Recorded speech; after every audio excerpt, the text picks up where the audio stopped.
everybody, it's Steve Falcon Maker. Welcome to Circle of Brilliance. Today we're going to continue our discussion about finding your authentic voice and what that all means in the work that we do. But before I did that, I just wanted to remind you guys where you can get to the recordings of things we've done. So if you just go to youtube.com and you type in Changeworks,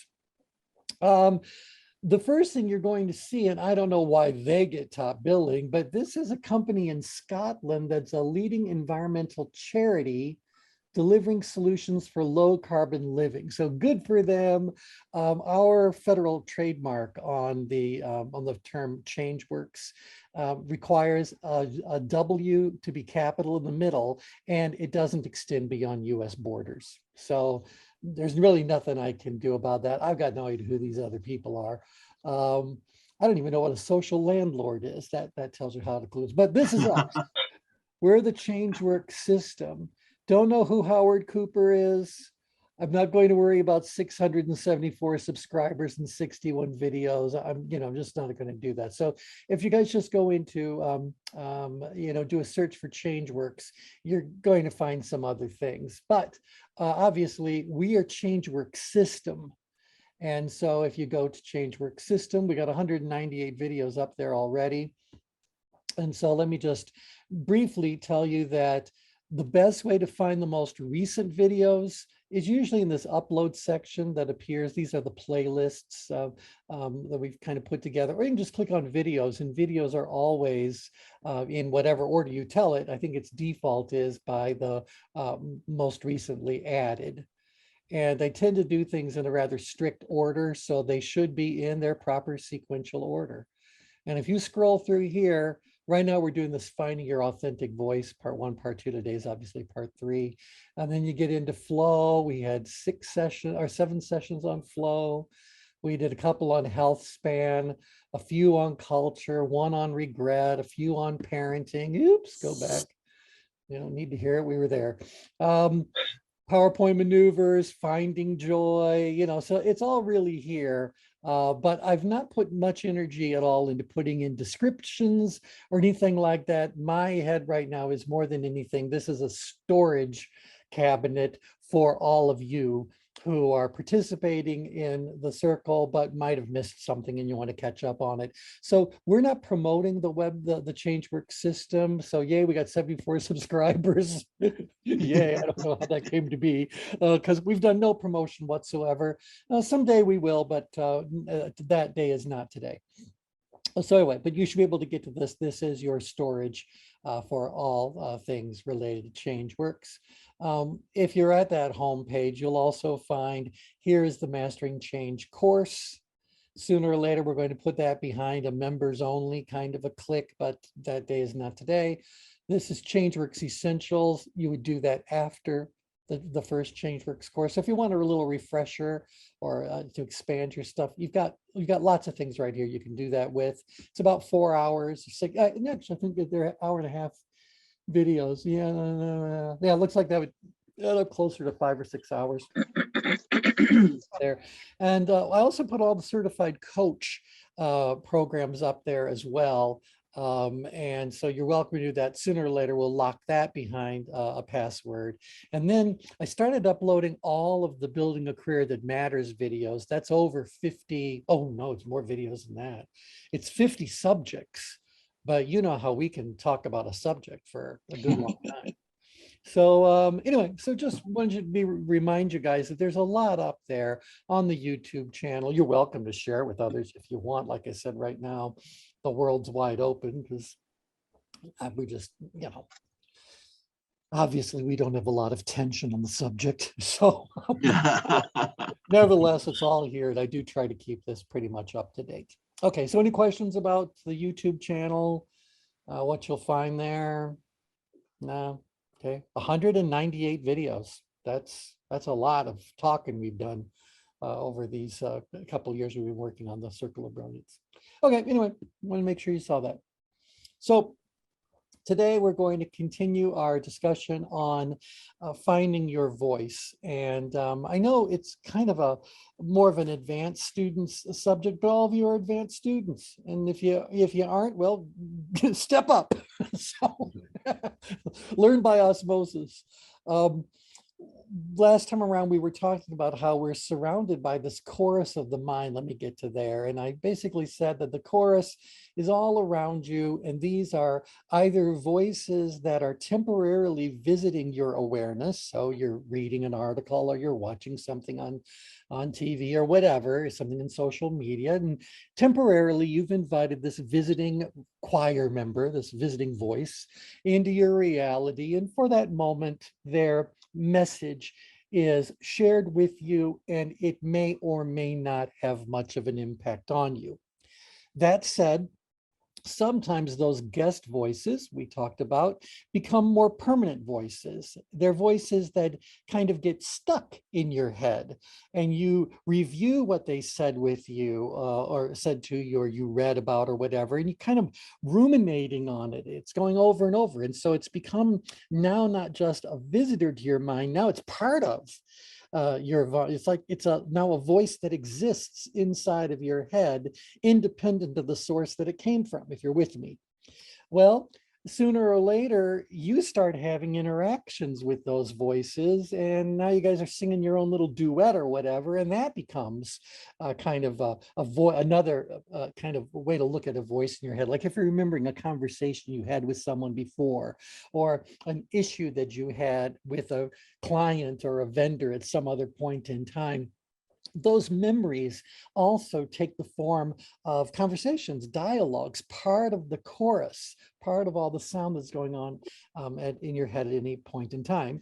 And then, of course, there's multiple versions of you that are inside of there all the time as well, because there is a logical you, and there's an emotional you, and there's a positive thinking you and a negative. I mean, you all have a full change grid available to you.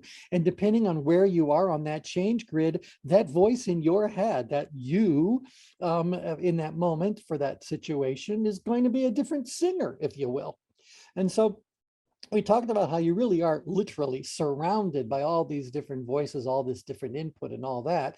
And at a certain point in time, you wonder, what if all this is genuinely me? How much of all my thoughts and all the actions that come from the thoughts, how much of that is the genuine me, and how much of that is all this chorus that's just singing in my head, oftentimes different songs at the same time, and on and on. So you guys with me on my little description here? Yeah. Yeah. And I'll also share with you a fun little thing. You guys know I go on a bunch of cruises with our colleague Diane, and her favorite cruise line and almost exclusive cruise line for traveling is Celebrity. And Celebrity has this little activity that it does quite often in the evenings, and it's called silent disco. Are any of you familiar with what a silent disco is? No. Okay. No. So imagine that there is this disco, it's a big lounge or whatever, and at this disco there are 3 DJs, and the DJs are each at their own little DJ station doing their own thing. But all of the people are wearing headphones. Yeah. And the headphones enable you to tap into any one of those 3 DJs you choose. And one of those DJs could be focusing on music from the 80s, and another one could be on, country western, and another one could be whatever. They're always changing. So you're hearing whatever music you've chosen, but you're dancing with everybody else all at the same time. So everybody is like doing their own thing. Meanwhile, if you're walking through the room, you don't hear anything at all. So it's a completely silent disco, but everyone is dancing their own kind of thing. Now, that sounds like fun, and it's an interesting thing to watch and participate in. But I want you to see the parallel between that and what's going on in your head. The only difference is that we're all hearing all of the DJs all at once. And that can create a lot of just plain noise.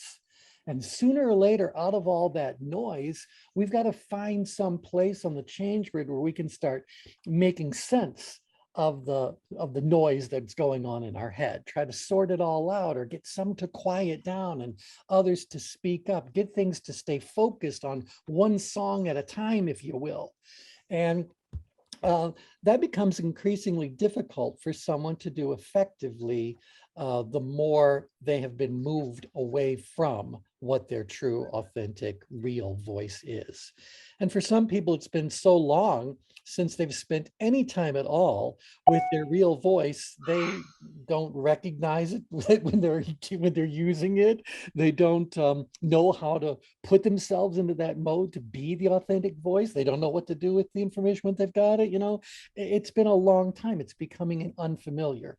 And so I would just like to refocus everybody that ultimately our goal is to help someone find that authentic voice in the moment that we're working with them at the very least, so that we can be working with the real stuff, not with all the noise, not with all of the chaotic choir that's going on, but just the real, genuine individual with thoughts that really are representative of their essential personal truth. You guys with me on that? Yeah. Yeah, okay. And so we started looking at some of these layers of the change grid and what happens when you start going off center, and and how that affects your orientation. Are you self, other, or information oriented? Is your reasoning going to be more logically ruled, emotionally ruled, or somewhere in between? For your sense of self-esteem, are you proud, or is there a little bit of discomfort, a little shame? Is the shame toxic? Are you feeling at peace or disturbed, or someplace in between?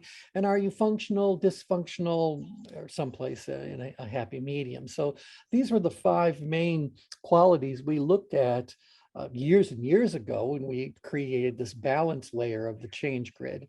And now in more recent conversations, we've been able to add a little bit more detail to that. But before going to that detail, I just wanted to check with all you guys. Is this just review for you guys, or is this, foreign enough that you want me to do a deeper review around this layer? Or do you just kind of get that depending on where I am, my makeup is going to change? Yeah. Mhm. Thoughts? All right, good. Okay, so let's see, Tim's joining us. Yeah. So one of the layers that we looked at a while ago had to do with negativity versus positivity. We talked about neutrality and how they can be both beneficial and they can be toxic. And we just kind of ended up with a really quick diagram that just said it's a radial trend. So when I'm in the middle, I'm neutral. And then I run through a period where I hope I'm moving into positivity, but I've got to watch out for toxic neutrality that may or may not be happening. And positivity is a great thing, but I want to also realize that sometimes positivity can become toxic in and of itself. And then there's also negativity, and then there's toxic negativity. And so we were able to kind of figure out what kind of situations would be leaning one way or another towards these. So obviously each of these labels goes all the way around their respective little concentric circles that are there. Is this something that you guys remember enough? Do we need to review this? Do you get the idea? Yeah. Yeah. Yeah. Yeah, I got the idea. All right. Good. This is all going to come together in just a couple of minutes. So a couple of weeks ago, we talked about you looking at life through the attached you. And we, in the role that we serve as human development professionals, we meet people where they are, and the people are attached to whatever issue they want to talk about or whatever situation they happen to be finding themselves in. And so we tend to work with an individual who is attached. And honestly, I don't know what we'd be doing with them if they weren't attached to something or another, at least not in my line of work. But we also said, well, the other end of things is to be detached from something where you can be more objective and gather more information. And so we figured out where attachment was and all that. And we said, well, life is lived in between. And so there you aren't really attached and you're not detached, but you are involved. So suddenly your thoughts are being engaged. The situation upgrade would be drawing your attention. Downgrade, you might be chilling out a little bit, and ingrade, you might be backing off or whatever. But there's an involvement that's going on. You're not oblivious to it. You're not completely detached from it, but neither are you feeling any real strong attention or drive around doing all that. So we ended up kind of creating this layer. Are you guys in understanding, agreement? Is this all good so far? Yeah. Yeah. We then also talked about how you end up where are you in your relationship with others? And there are certain places on the change grid where you are very easily controlled by others. And that tended to be in the danger zones. You're controlled by these voices. Honestly, it's really being controlled by that chorus, whether that chorus is a live breathing individual who's feeding you information in the moment, or whether their messages are simply lingering in your head because they're stuck as an earworm. Nevertheless, you are being controlled by whatever it is that's out there. We then said, well, life life is about influence. And so we're either influencing other people, they're influencing us. Relationships are all about, influencing one another on all different kinds of levels, et cetera. So, we get it. I might not be controlled by all those voices in that choir, but I could certainly be influenced by some of them. And we said, well, in the middle, it's just the authentic you. So you're able to kind of appreciate the info that came to you through the influencers, but you aren't being controlled by them. You aren't being sucked into whatever. Nevertheless, it is impacting your thoughts. It could be bringing you something very beneficial. And so the authentic you is the one who sorts all that out and then decides what's going on. You guys remember we talked about this little layer? Is this all making sense? Resonating? Yes. Yes. I have a question, however. Yes. When you're in that controlled state, is there a gap in terms of an illusion of control? I'm thinking upgrade, you're making things happen, right? Yeah, so no, you're honestly, perceived, you are controlled. Yeah, this is really how others or how the chorus is affecting you. It's the chorus that's controlling you. Got it. Or the real person is controlling you. So let's put on influence by outsiders. I don't know if that, I don't even know if that's an accurate descriptor, because see, here I'm being influenced by things outside of me. And I'm okay with that. I mean, I do want more data. I do want to make sure I've got the whole story. And so I can certainly say that as I'm being exposed to these sorts of things, it could be having an impact of some sort on my new values, new beliefs, new understanding, new position, new decisions that come from all that. But I'm not doing it just because I've been influenced. If I'm my authentic kind of self, I'm going like, thank you for this contribution, all of you who are trying to influence me. I'll now ponder it in my own little world and decide what needs to be done, come up with my own authentic choice or whatever. Yeah. Yeah. Where these people or this information, these choir members, if you will, are definitely trying to control your behavior. Some of them are saying you're in harm's way, get out while you can, so remember the four things that we do for survival. So up here you're fleeing. Well, out here you're fighting. This is where the battle is being fought within and without. Down here, the voices are quiet and they're telling you nothing needs to be done. Everything's just fine. You're completely set. You've mastered it all. Your ability is extremely high. The challenge is next to nothing. So you've got everything completely under control. It's still that voice that's ultimately controlling me.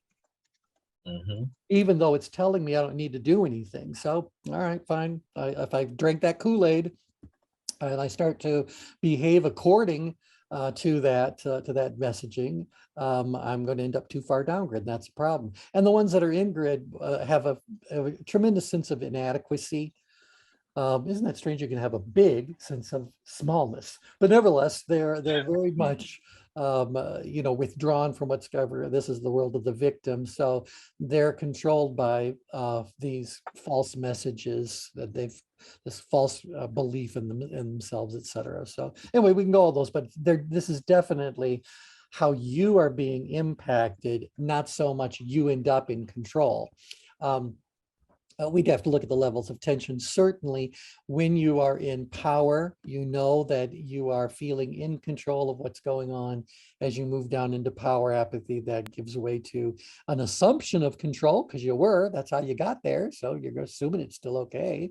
Things are improving, but ultimately you could end up in an illusion of control as you move down grid. So control tends to live along the heart line in power, and it continues to exist as you move further and further down grid, but it can become problematic as it becomes an assumption, and ultimately the assumption moves to an illusion. Okay, that was a lot of words. All right, now the last thing we talked about last time around is just something I want to just talk about for this inner little green circle, and then we're in the real mix for today. And I said, while there are a lot of voices that might be trying to influence us one way or another, some of those voices we have, because of our experience with them, we have come to trust, to admire, to honor, appreciate, to seek out. And so I think of those as being inside of your green circle. These are your most trusted sources of information. These are your most trusted mentors when it comes to working through something. These are voices that you are not only influenced by, that are not only in your world, but that you have invited. And so you want to create kind of a tight little circle, or be aware of the fact that in your head you've created a little tight little circle where it's kind of like members only sort of a thing, where, you know, voices. Do you all realize that among your choir members, there are some exceptional singers that know the tune you need to hear and are more than happy to give you a little refinement as you go? You guys, can you relate to that? Yeah, so they will be detached as well, yes? Well, what they are, I would say they are attempting to separate themselves from the noise of the world, from the noise of the whole choir. Okay.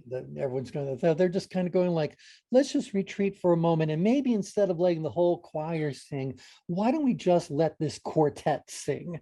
You know, they're the best singers we've got. They really are, you know, just the exceptional, the exceptional. So I think what I'm trying to do conceptually is to minimize the number of voices that I am allowing myself to consider, evaluate, factor in at a given moment in time. So I don't want to go from the chaos of all the noise of the chorus into just little old me. I might want to say, hey, circle of brilliance, come along for me and help me figure something out. So again, Yeah, we're all together on a call right now, but as we share, we do become voices in one another's head. And it might just be transient, and it might end up making an impact. It might stick with us for right. a while. I think the difference for me in what you're describing is no one's trying to, even with their expertise, trying to overpower another. So I in other would words, agree. there's a difference between a mentor and a tormentor, right? I love it. Very good. Do write that down, everyone. Yeah. Well, and certainly even these people inside of my close-knit circle, there is still an aspect of influence that's going on. I mean, I'm seeking their input. They're going to give me whatever their best case is, you know, whatever, all that is still being factored in. You know, it still falls into the category of influence, but influence driven by what motive? Mm, And I think what you're getting to, Brian, is that the motive is to be of service, uh, yes, to be supportive, to be accepting of the individuals and non-judgmental and all that, but at the same time feel comfortable enough that if one of these you know, tight-knit people feel strongly about something, or don't think you're listening, or don't think you're getting it, they may slap you up the side of the head once in a while and say, pay attention to this, you hmm, know. So you know, we need to have people like that in our world. And ultimately there's that. And again, I've shared with you the story. I'm a big Star Trek fan. And Star Trek The Next Generation, Jean-Luc Picard, when faced with a bit of a quandary, would summon all of his senior officers into the ready room, and he would go around to each one of them and say, what do you see that's going on? What do you recommend? And if they had something to say, they'd say it. And if they didn't have anything to say, then they just say, no, nothing to add here. And when they were all done, he would thank them all, they would leave, and he would make his decision. And so that's what I kind of think the nature, or metaphorically, what's going on with these voices that we tend, or that we should celebrate, recognize, you know, what they're all about, and why we value them, et cetera. And then, you know, others that could have impact, but aren't haven't passed muster to be an in the circle kind of person. That's what we're going to. So, for me, you guys are my circle of brilliance. You guys are all absolutely inside of the red circle, and many of you over the years have become, a vital part of what's going on inside the green circle. And, I think that hopefully we've done that for one another as well. But Yeah. obviously, we have those kinds of contributors outside of this particular aspect of our week. You've got these beautiful singers, if you will, in all areas of your life that you will allow in or not allow. And you might pull them in based on the situation you find yourself in, and not pull them in at other times because it's not where their expertise may lie. All right, can you all relate to this? Yeah. So, Yeah. I'm thinking that some of those voices of influence are coming from both formal and informal relationships as well. Yeah, but I think it can also include both intentional and accidental. I think it can also be direct and indirect. Maybe I thought I was talking to you about subject A, but lo and behold, you said something, and now I'm thinking about subject B. It needs to be, so you get the idea. So I think that there's a lot of possibilities inside of all that. But I bring this up because I think that as we talk about how you help someone find their authentic voice, I think before they can actually find their authentic voice, it may benefit them to identify who these trusted advisors are, who really are the people of great counsel for them. And it's not necessarily your best friend, although your best friend might be in that circle for certain things going on in life. It could be your spouse, but there could be other things that your spouse would not be included in. You can't create this, but do you know who they are? Can you kind of make a list of who those people are, who those information sources may be? Who are they? And that could be a useful thing right there if I'm trying to help someone to get out of the chaos of the full chorus of the mind, to quiet things down a little bit and just this would be more like, who would you go on a retreat with? And ultimately, though, bottom line, ultimately, it ends up all getting back to you, or we have a very different problem we need to talk about. But I'm concerned about an authentic voice that has no counsel versus an authentic voice that has strong counsel. So what do you guys think about an authentic voice that has no counsel? Sounds dangerous. So yeah, because is it grounded? Is it whatever? Everyone's got their own little moments of brilliance that other people don't see. But if I separate myself so much, if I detach myself so much that I no longer have that counsel or faith in that counsel or make use of that counsel, then where am I getting new intellectual DNA? Where am I? How am I expanding and growing? So and so again, we go back to this idea about, well, maybe if you're on a quest to only find out what your personal inner voice is, there's going to be a time and there's going to be exercises where you do shut off all other input. And we've talked about that before. That's what mindfulness training is all about. And perhaps meditation training can be all about. It's about spend time with you, find whatever that essential truth is, and that spend some time there. Where I see a lot of this isolation that you just described is in entrepreneurship. So, I get to consult with and sit on the board of some of these digital health companies, and almost all of the depictions when it comes to entrepreneurship is someone sitting with a laptop on a beach somewhere, just totally isolated. And so when people come to entrepreneurship, that's their thinking perspective. Is like, even recently someone, I think it was Inc. or one of those magazines wrote, it's not going to be uncommon to find the first solopreneur that's a billionaire. So, people buy into that kind of narrative and think that you're doing this in isolation. Yeah, and you're not. It's all too big. for any one person. But think about what you've just described there. You've just said, well, it appears as though you've got this individual who is centered, and they are actually actively seeking out the guidance of a board to help them make the best quality decisions moving forward. If that was actually true, then yeah, you've described the right place. But how often do we encounter, or how often has this happened to all of you, that you've been invited to be on the board of some enterprise, but it's really just because they thought it would look good if they had a board, and they really have Yes. little, if any, interest Yeah. in anything that you have to say. Yes, I got both hands up. Yeah. Now, when that's the case, that person is pretending that they are in this centered kind of place, when in reality, you guys want to tell me where they really are?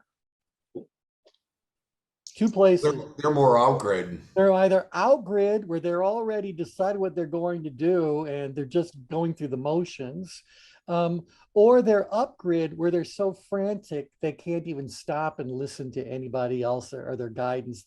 They're doomed and believe that they're doomed. More often than not, though, because you said they're entrepreneurs, they're too far out-grid, where they really do believe. Remember that this out-grid danger zone is the domain of narcissism, grandiose thinking. These people are the ones who would believe that they can do it all and no one else is involved. So that's it. They're just pretending, or actually what they're really doing is manipulating a population, because they can say, oh, I have a board and look at all the titles that this board includes, all these well-known, famous kind of people. Yeah.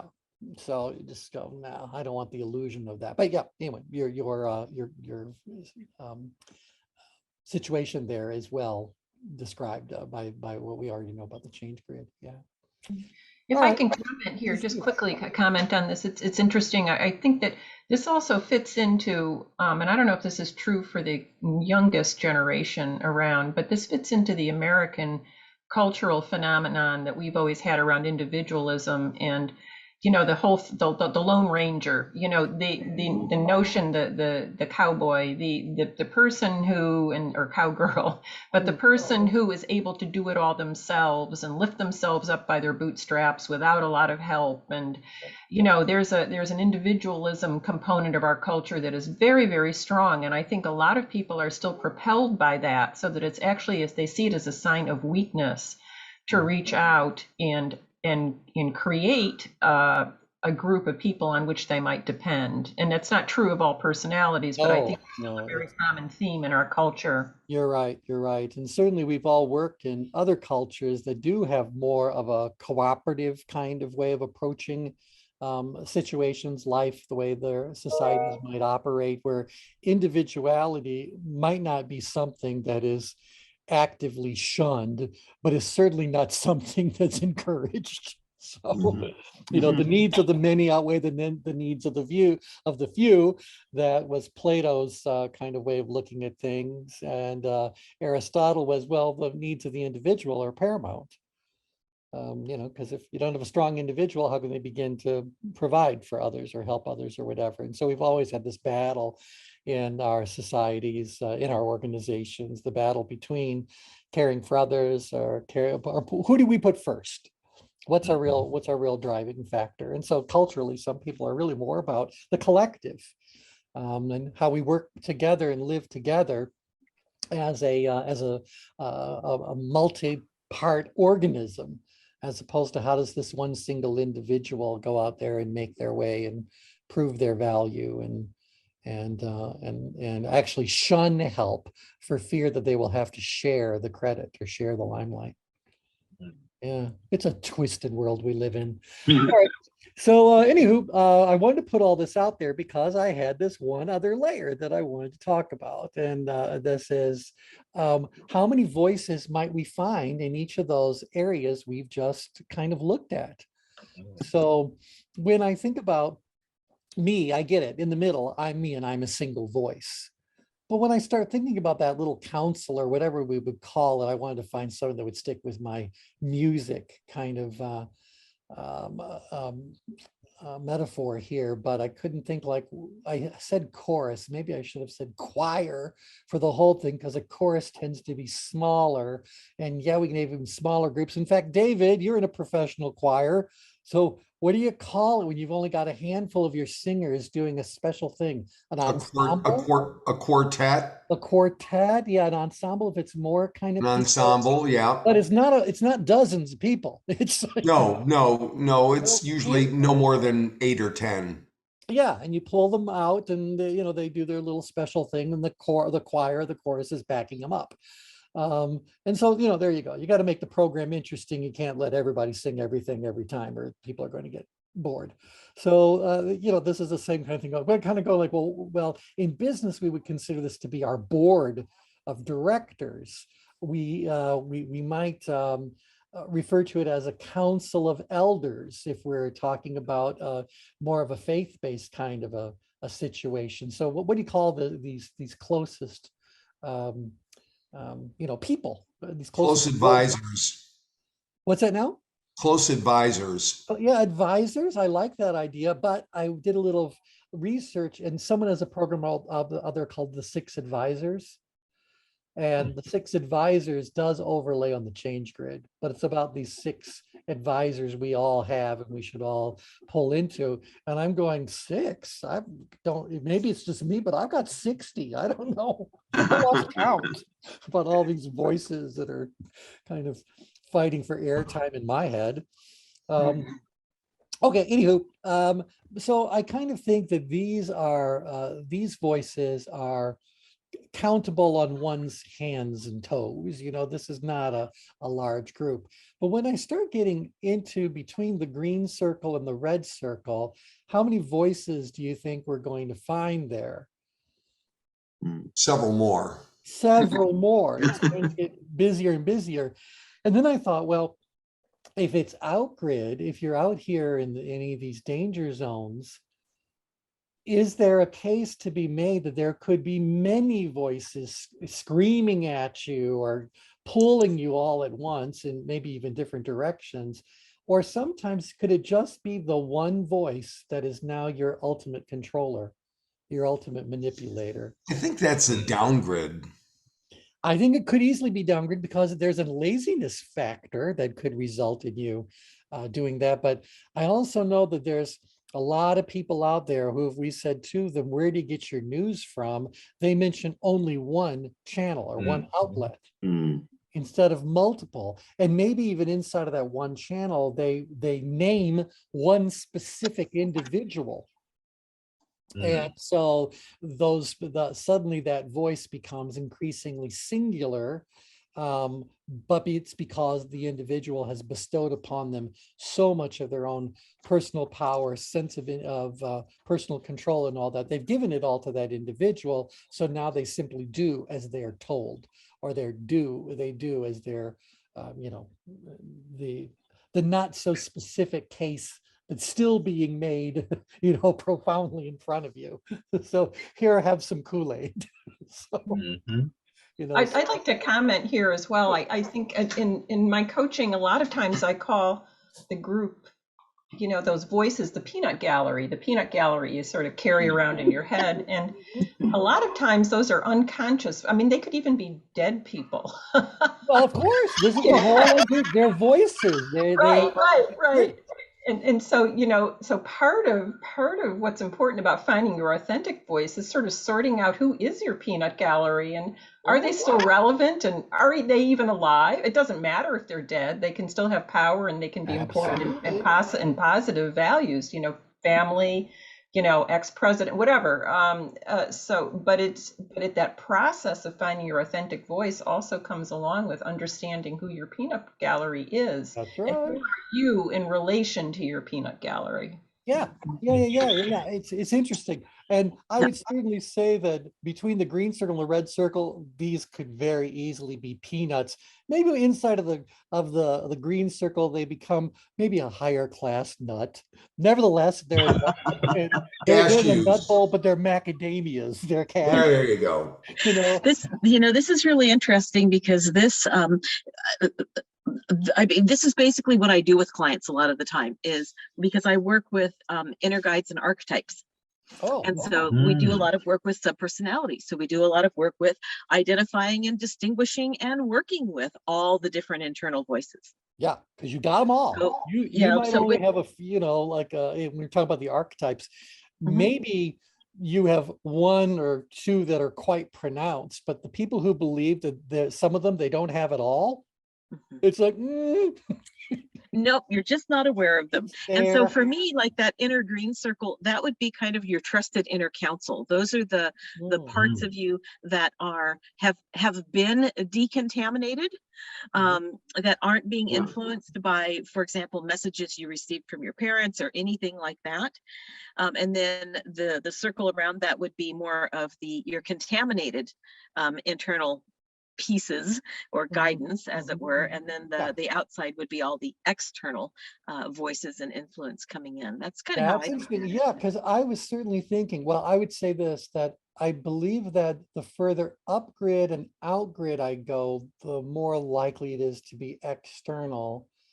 Although I can think of some pretty disturbed situations where that internal voice can be so loud, so judgmental, so critical, so threatening, so whatever, that the person may to Kathy's point, may no longer even be alive, yet they torment me all day. Exactly. And that's what I would call an internal part of you that is strongly contaminated by Right. an external source. For example, when I started doing all of my healing work, my inner judge was very judgmental and really was basically kind of the internalization of the unhealthier aspects of my father. And the name of my internal judge reflected that. He was Judge Atagata. Judge Atagata. I like that. Exactly.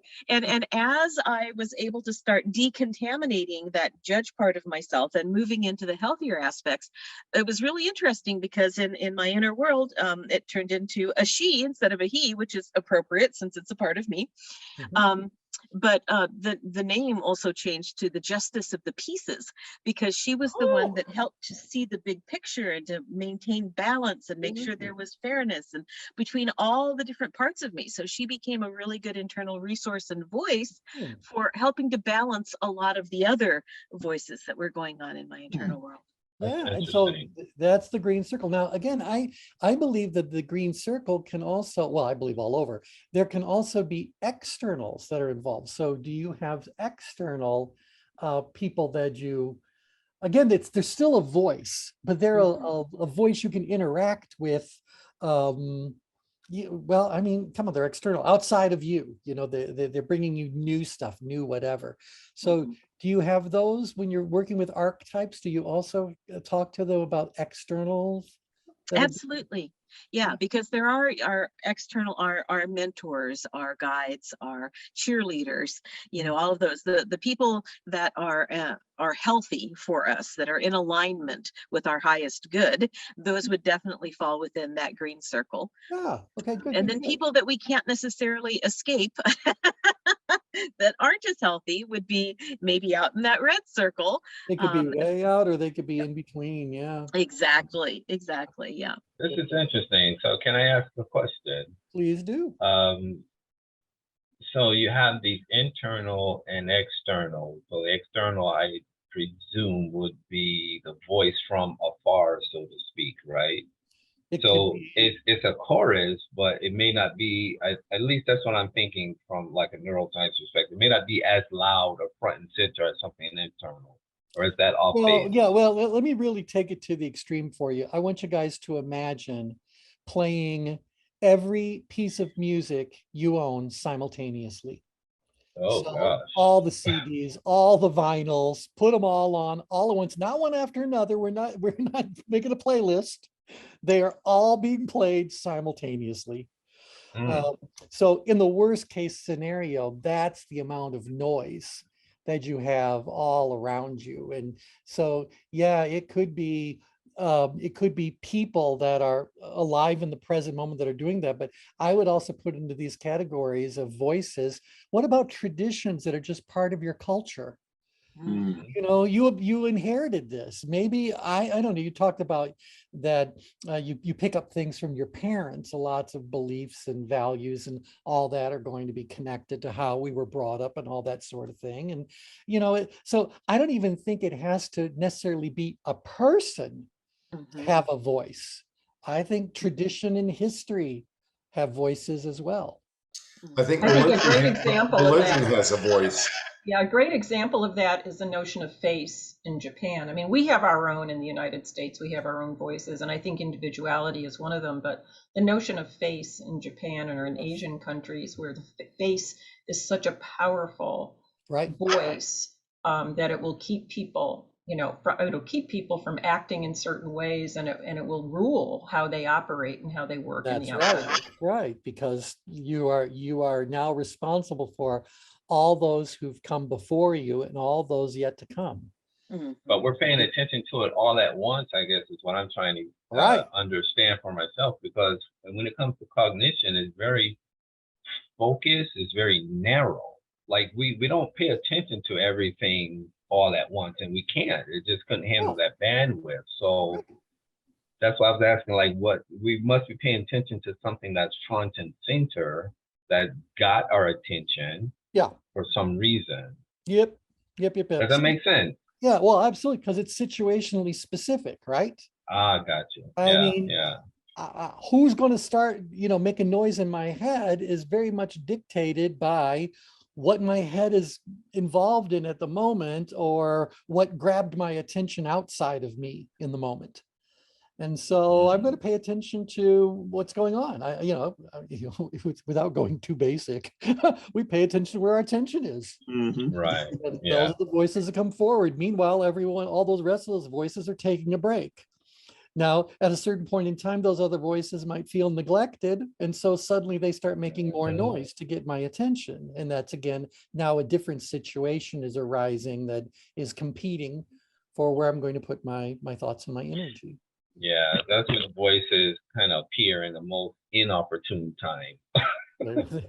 They often do. They often do. Well, and going back to this idea that you have multiple versions of you, and they're also all talking simultaneously. If you don't learn how to work with that chorus of the mind, how to work with those advisors inside of your own head, even if you just go back to simple cartoons. I forget which cartoon it was, but you've got the little angel on one shoulder whispering in one ear. You got the devil in the other one. All right, both of these exist in your head. And so which one you're listening to? So I always wonder how the voice in my head that is all about me, you know, looking the best I can look, you know, staying with my weight training, getting all that lean, that voice seems to not be as strong as the boy, I'd like a bag of M&Ms voice. You know? You can all relate to me on this kind of stuff. Some voice in my head is giving me permission to go completely against a choice I have verbalized. And so what's that all about? Obviously, it's about tension management. And so, but yeah, we all have multiple voices in our heads, and they're all talking simultaneously. So. Your voice needs some training. Well, and isn't that the whole point? Isn't that the whole point of us as human development professionals? We're saying, look, an individual who's coming to us for any kind of help, I have to recognize that in their head, they've got this chorus. And this chorus is probably creating all kinds of chaos and craziness and whatever. Or why do they have an issue that they want to come to talk to me about? If their chorus was working properly, why would I need to be involved? So obviously, some way or another, they're struggling with that, with all those voices in their head, or sorting it all out, coming up what needs to be done. That's our job. So I like this idea that through the skill sets we all have, not only tension management, but in all the disciplines you guys have all learned and practiced and all that, you know how to move people out of extremes. You know how to get them to focus on something, to gain some clarity. These are all words we use all the time. We just really haven't talked about it as all this noise that's in your head. Do you find it's easier to move people out of these extremes as it is to move yourself? I believe until you can move yourself successfully to a certain degree, it's unlikely you're going to be all that good at helping others, because you would be more susceptible to getting sucked into their stories instead of being able to detach yourself from it and say, I can see what they're going through and I can understand what they're feeling, but I don't want to feel what they're feeling, because now I'm going to be moved to someplace on the change grid. So to observe it is good, necessary in the work that we do, but I don't know how attached I can afford to become to my clients' issues. You guys in agreement with me on that? You got to keep a certain level of professional distance, a certain level of clarity between Yeah, what's I you, don't what's think you them. can take people anywhere or help people go anywhere that you haven't been at some point. Yeah. Or at least, we've at least embarked upon the journey. We know the direction to go, even if we're all still in our same path. Yeah. So I think that's an important thing. So I don't, I guess what I'm saying, Brian, is that I do think that this is what we all do, because this has existed forever. And whether we've actually ever looked at it from these angles or whatever, the whole point of a circle of brilliance and the merging of brilliance is that it does help us make all these what seem to be different pieces of our practice come together into a system, a method, or a toolbox at the very least. So yeah, we guys, we're doing all this. Yeah, this is good. All right. So obviously, we'd like to have the ability to find our and recognize our true inner voice. That's not as easy as I think it sounds like it should be, because again, we've lost touch with it, or there's so much noise, we don't really know who we are anymore. We end up becoming who everyone else wants us to be and do whatever the people want us to do. So I think that there's a real pursuit there that we have to embark upon and stick with. How long it takes, I don't know. I could build a case that it's probably a lifetime pursuit. Practice, because we're always trying to get better and better and better as who we are. But I do think we got plenty of ways we help people get closer to what that essential is, and we do have ways of helping people to recognize the chaos, start trying to refine their focus on whatever is really mission critical. So I kind of think we all kind of do this. Do you guys agree with me on that? Yeah. Everybody, a bunch of you are unmuted, so do feel free to chime in. A little group amen is a good thing once in a while. Yeah. So the question now becomes, what do these different voices sound like on different places on the change grid? And so with that, I'm going to get into a diagram I showed you long ago, and a few sessions ago now, and now it's time for us to get into this. I want to know if you guys can describe the different areas of the change grid in voice specific terms. What is this voice saying? What does this voice believe? What is this voice trying to accomplish? And to make it at least approachable, we're going to talk about 25 different voices that we can look at. That's 25 out of 2,500, because there's all kinds of blends and stopping points along continua and all that sort of stuff. But if we can just help someone to better understand which of these 25 voices they're being hit by at a particular point in time, I think we can do something that could be both fun and useful for individuals. So let me just tell you briefly about this layer. We've always called it the Likert layer, and we only use it for one purpose.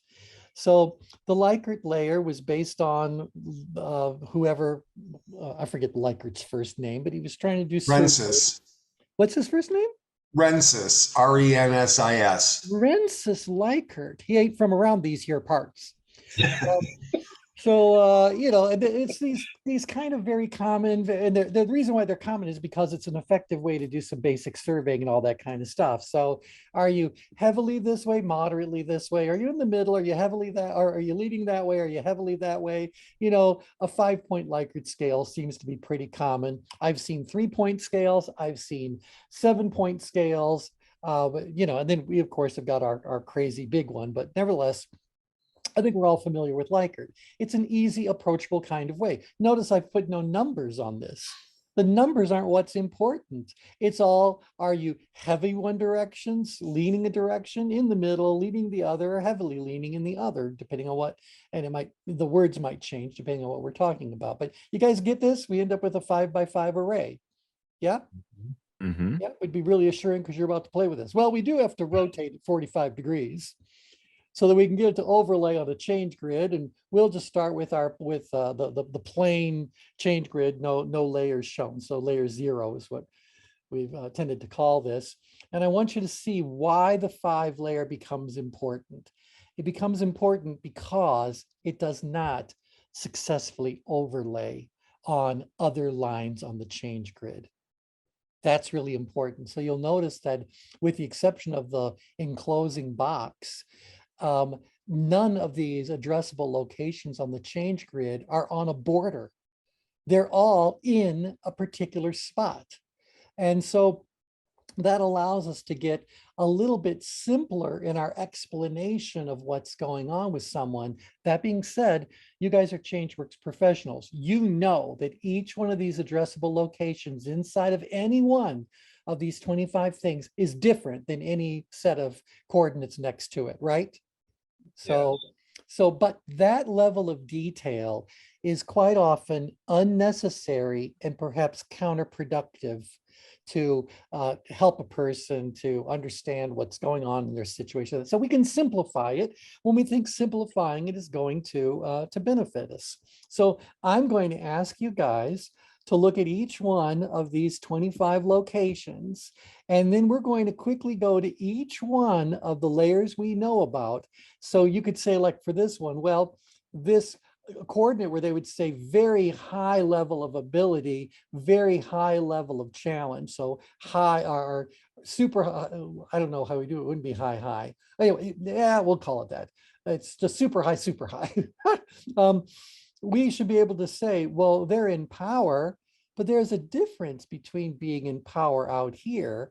And that difference is going to manifest itself in the languaging around what this spot on the change grid sounds like, says, believes, values, etc. So how is that different than here or here or here? And we can go to any other layer you want to name, whether it's going to be about intensities. So we know that this block is in 7th degree intensity. We can overlay it on both at once. I can overlay it on everything we've got. And what it should do is help you guys to better distinguish one voice from another, one sound from another, singer from another. You with me on this? Yes. Yeah. Do you think I should teach this to beginners? No. Hey, T, I have a question. Yes. So when we're talking about voice, are we talking about tone and pitch and rate and things like that? Well, we certainly will, because to give you an example, if I was just looking at these 5 boxes right here, so what they share in common is perceived ability is high for all of them, but our perceived level of ability is what is different, and that's what gives rise to these 5 boxes. So if I said to you, the issue is about winning a particular contest. Well, what's the person outgrid, this person way outgrid, what are they going to be saying? What's the tone of their voice compared to the tone of voice of the person who with a moderate level of ability, or the tone of the voice and all the other characteristics of communication? You know, T, it's interesting, but when I think of outgrid, I think of urgency. When I think of upgrid, I think of urgency, but what's in the middle? Oh, well, what it is that this is urgency driven by something outside of you. Okay. This is urgency driven by something inside of you. So it's a continuum down. Right. Well, and I don't know that I would even use the word urgency out here. I think urgent is more upgrade, because that's why you have urgent care. There's an emerging situations going on, as opposed to drive. So what's the difference between someone who is so driven they feel urgent, as opposed to someone who's so threatened they feel a sense of urgency?